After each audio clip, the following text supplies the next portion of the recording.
اس میں جو فیصلے کیے گئے میں آپ کو بتا دیتا ہوں کہ نیشنل ایکشن پلان کے تحت قومی بیانیے کو مضبوط کرنے پر اتفاق کیا گیا اور قومی بیانیہ کمیٹی کو دہشت گردوں اور شرپسندوں کے سدباب کے لیے مؤثر اور سرگرم بیانیہ بنانے کی ہدایت کی گئی۔ اب سوال یہ پیدا ہوتا ہے کہ یہ سب کچھ تو ٹھیک ٹھاک چل رہا تھا، سب کچھ ہو رہا تھا، کوئی ضرورت نہیں تھی، قومی بیانیہ خود ہی عوام بنا رہے تھے، خود بخود ہی بنتا جا رہا تھا، اور صرف اس لیے بنتا جا رہا تھا کہ آپ اور عوام اور آپ ایک پیج پہ تھے، آپ اور عوام ایک ہی سوچتے تھے کہ پاکستان کو اچھا بنانا ہے اور پاکستان کو آگے لے کے جانا ہے، مافیات سے پاکستان کو نجات دلانی ہے، لیکن ایسا نہیں ہوا اور آپ خود ہی ڈی ٹریک ہو گئے، آپ نے خود ہی صحیح راستہ چھوڑ دیا اور غلط راستے پہ چل پڑے۔ اس لیے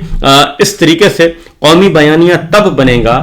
جب آپ عوام کے ساتھ کھڑے ہوں گے، جب آپ عوام کی سوچ کے ساتھ کھڑے ہوں گے۔ یہ جو مار دھاڑ کا سلسلہ ہے پورے ملک میں چل رہا ہے، یہ جو فسطائیت ہے اس کو ختم کریں، اور یہ جو کہیں راج کماری بٹھا دی ہے، کہیں راج کمار بٹھا دیا ہے، ان کو آپ باہر اٹھا کے باہر پھینکیں، کیونکہ عوام ان کو باہر اٹھا کر پھینک چکے ہیں۔ ان خاندانوں نے پاکستان کو برباد کیا، آپ ان کو واپس لا چکے ہیں۔ لہٰذا اگلا جو انہوں نے کہا کہ قومی بیانیے کے لیے ڈیجیٹل میڈیا میں بھی مواد نشر کیا جائے اور دہشت گردی کے منفی اثرات کو اجاگر کیا جائے، اور فلم اور ڈراموں میں ایسے قومی موضوعات اپنائے جائیں گے جس سے شرپسندوں کے بیانیوں کا مؤثر مقابلہ ہوگا۔ بالکل ہونا چاہیے، لیکن اس کے لیے ضروری ہے کہ آپ جو پاکستان کے عوام کے ساتھ آپ کی ڈائریکٹ آپ نے لڑائی شروع کر دی ہے، چار دیواری کو پامال کر رہے ہیں، اس کو ختم کریں۔ جب تک آپ بنیادی چیزوں کو ختم نہیں کریں گے، جب تک آپ بنیادی ایشوز کو ختم نہیں کریں گے، تب تک معاملہ آگے نہیں بڑھے گا۔ اس وقت صورتحال یہ ہے کہ 65 سے 70% آبادی کے ساتھ آپ نے ٹکر لی ہوئی ہے، اور وہ 65% 70% آبادی 25 کروڑ کی آپ اندازہ کریں، اور کوئی ٹاؤن اور شہر ایسا نہیں جہاں پہ فسطائیت مسلط نہ ہوئی ہو۔ لہٰذا جناب یہ ساری باتیں اپنی جگہ پہ درست ہیں، اور قومی نصاب میں دہشت گردی کے حوالے سے آگاہی بھی شامل ہو جائے گی۔ یہ سب کچھ کیا جا چکا ہے۔ اصل مسئلہ یہ ہے کہ معاملہ اصل ایشو کی طرف آئیں تو ہی معاملہ ٹھیک ہوگا، اس طریقے سے کاسمیٹکس میئر سے کچھ نہیں ہوگا۔ آگے بڑھتے ہیں، اس کی وجہ ہے کہ میں اگلی جو تصویر آپ کے سامنے پیش کروں گا وہ ذرا آپ کو بتا دیتا ہوں۔ آج بلوچستان میں احتجاج ہو رہا ہے، گلی گلی میں، محلے محلے میں، شہر شہر میں احتجاج ہو رہا ہے۔ خواتین، بچے، بوڑھے، بزرگ اپنے نوجوانوں کی، اپنے مسنگ پرسن کی تصویریں لے کے وہ لہرا رہے ہیں، اور اس کو انٹرنیشنل میڈیا رپورٹ کر رہا ہے۔ مقامی میڈیا نہ بھی کرے اس سے کوئی فرق نہیں پڑتا، سوشل میڈیا پہ، ڈیجیٹل میڈیا پہ، انٹرنیشنل میڈیا پہ وہ رپورٹ ہو رہی ہیں چیزیں، اور اس کا کوئی جواب نہیں ہے۔ ہم نے اداروں کا کیا کیا ہے، اور اب پولیٹیکل وکٹمائزیشن کی طرف آ جاتے ہیں۔ وکٹمائزیشن ایسی ہے کہ سب سے جو اہم ترین لیڈر ہیں عمران خان، مقبول ترین لیڈر ہیں، ان کو ان کے ملاقاتوں پر پابندی ہے، اور ایک طرف ان سے بات چیت چل رہی ہے اور ان کو بات چیت کے لیے آپ آمادہ کر رہے ہیں، اور دوسری طرف آپ ان کے لیے شرائط عائد کر رہے ہیں۔ تو یہ ممکن نہیں ہے کہ آپ ایک طرف فل ڈوز دیے جا رہے ہیں اور دوسری جانب آپ چاہتے ہیں کہ گن پوائنٹ پہ کوئی بات مانی جائے، تو گن پوائنٹ پہ کوئی مذاکرات کامیاب ہو نہیں سکتے۔ خبر یہ ہے کہ عمران خان صاحب کو کتابوں کی عدم فراہمی اور بچوں سے بات نہ کرانے کا کیس تھا، اور آنریبل کورٹ نے حکم دیا کہ فوری طور پر بچوں سے بات کروائی جائے اور ان کو کتابیں فراہم دی جائیں، اخبار دیے جائیں، لیکن عمران خان صاحب کا یہ جو فیصلہ تھا جج صاحب کا، عمران خان کو کتابیں فراہم کرنے کا، بچوں سے بات کروانے کا، اس پہ عمل درآمد نہیں کروایا جا رہا، اور عید پر بھی عمران خان صاحب سے ملاقاتوں پر پابندی عائد کر دی گئی ہے۔ آگے بڑھتے ہیں، ایک اور خبر ہے، اور وہ ہے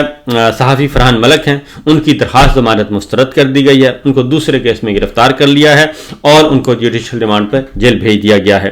یہ سارے معاملات چل رہے ہیں۔ اب آتے ہیں، ایک اور خبر ہے، وہ ہے اسلام آباد ہائی کورٹ سے۔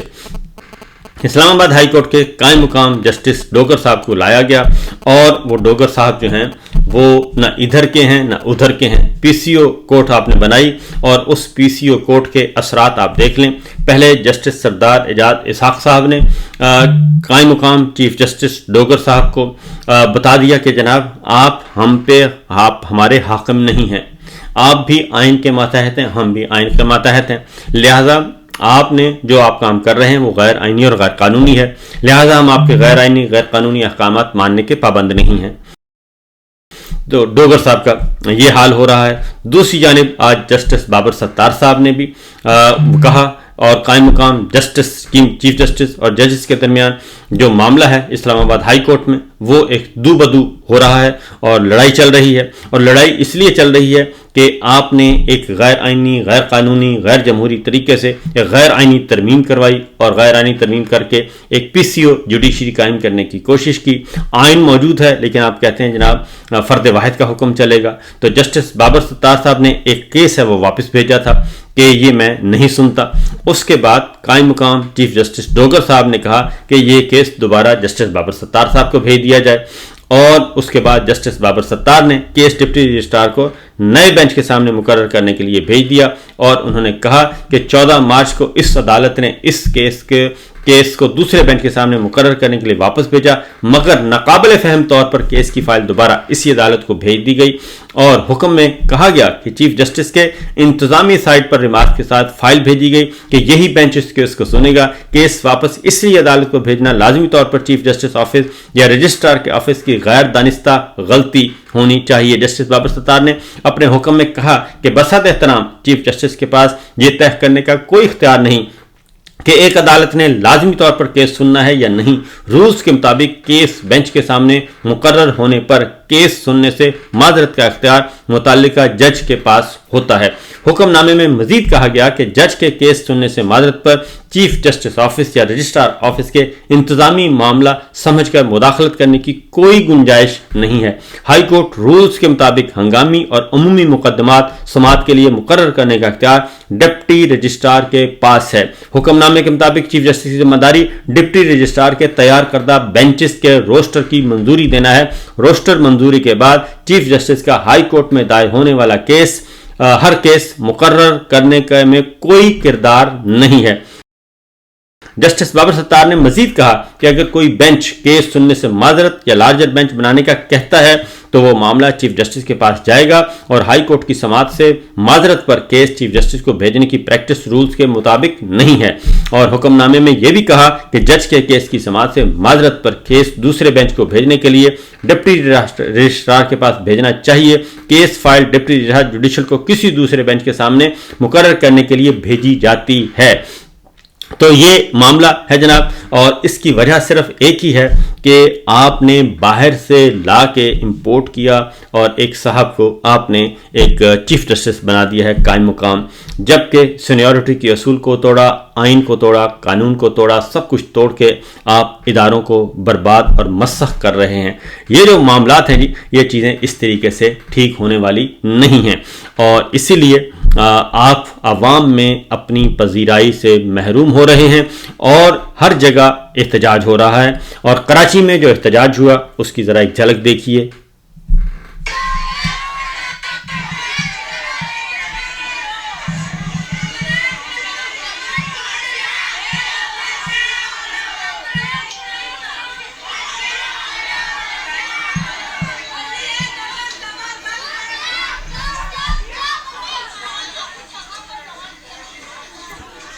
اس میں تمام کی تمام خواتین ہیں، تمام بچے ہیں، سب ہیں، یہ سب کچھ ہو رہا ہے جناب۔ اور آگے چلتے ہیں، میاں عباد فاروق صاحب ہیں، 2 سال کے بعد ان کو ضلع کچہری میں آج وہ سامنے آئے، اور 9 مئی کے مقدمے میں ان کو گرفتار کیا ہوا ہے۔ نامور سیاسی کارکن ہیں، ان کے ساتھ کافی ظلم ہوا، کافی بہت زیادہ غیر انسانی سلوک کیا گیا۔ وہ کیا کہتے ہیں رہائی کے بعد، ذرا سنیے۔ السلام علیکم میاں صاحب۔ وعلیکم السلام۔ میاں صاحب آج آپ کچہری آئے ہیں، کون سے کیس میں آپ کو لایا گیا ہے؟ کوئی اور کیس ڈالا ہے یا کیا کوئی؟ بیسیکلی جس طرح 9/11 تھا، اسی طرح 9 جو مئی ہے وہ ایک من گڑت سٹوری ہے، ٹھیک ہے، اور میں اس کو مسٹ یہ کہوں گا، it's a long story which is never be able to understand even. دوسری بات یہ ہے کہ میں اللہ تعالیٰ کا بڑا شکر ادا کرتا ہوں کہ جس نے مجھے 2 سال جیل میں رکھا، ٹھیک ہے، اور اس جیل میں اللہ تعالیٰ نے مجھ پر وہ کرم کیے جو میرا خیال ہے کسی نہ سیاستدان پہ ہوئے، نہ ہی کسی بزنس مین پہ، نہ ہی کسی اچھے شخص پہ۔ دوسری بات یہ ہے کہ اللہ تعالیٰ کا شکر ہے کہ میں صرف ایک آیت آپ کو پہلے بتانا چاہوں گا کہ ایک سورہ نام کی آیت نمبر 162 ہے، اس کے اندر اللہ تعالیٰ فرماتے ہیں، قُلْ إِنَّ صَلَاتِي وَنُسُكِي وَمَحْيَايَ وَمَمَاتِي لِلَّهِ رَبِّ الْعَالَمِينَ، کہہ دو کہ میری زندگی،